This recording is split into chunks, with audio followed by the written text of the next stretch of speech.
Podjetje ABB je dolgoletni sponzor industrijskega foruma. Z nami je Robert Logar, vodja robotike v podjetju ABB. Robert, zakaj ste se letos odločili za vlogo glavnega pokrovitelja? Glavni pokrovitelj smo že, mislim, da drugo ali tretje leto. Sodelujemo od samega začetka, vseh 5 let. Predvsem zato, ker je to en srednji dogodek v slovenski industriji in se želimo predstaviti na tem dogodku kot eden izmed glavnih igralcev, če ne glavni igralec, predvsem na področju robotizacije seveda. Katere novosti predstavljate udeležencem foruma?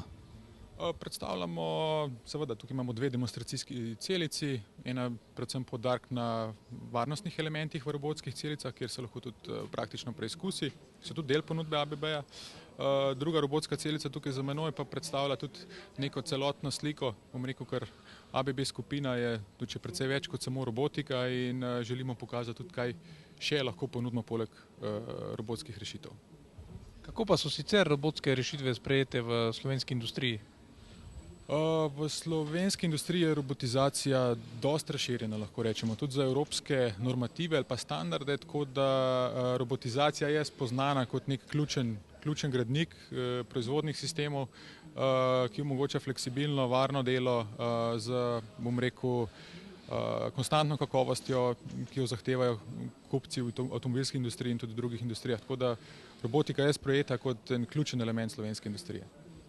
Imate kakšen poseben nasvet za podjetja, ki razmišljajo o uvedbi robotizacije v svoje poslovanje? Ja, lahko bi rekel, da če potrebujejo kakšne dodatne razlage ali karkoli, simulacije, izvedbe samih rešitev, o katerih razmišljajo, nas lahko kontaktirajo, z vsem tem smo na voljo, z izdelavo simulacij in tako naprej. Drugače pa tako je, če bomo tekmovali z mišicami in tako naprej, vemo, da so te mišice ceneje v drugih državah kot v Sloveniji, tako da če hočemo tekmovati in biti konkurenčni v proizvodnji in industriji, bo treba robotizirati, ker to pa stane približno enako na vseh kontinentih. Robert, najlepša hvala za vaše odgovore.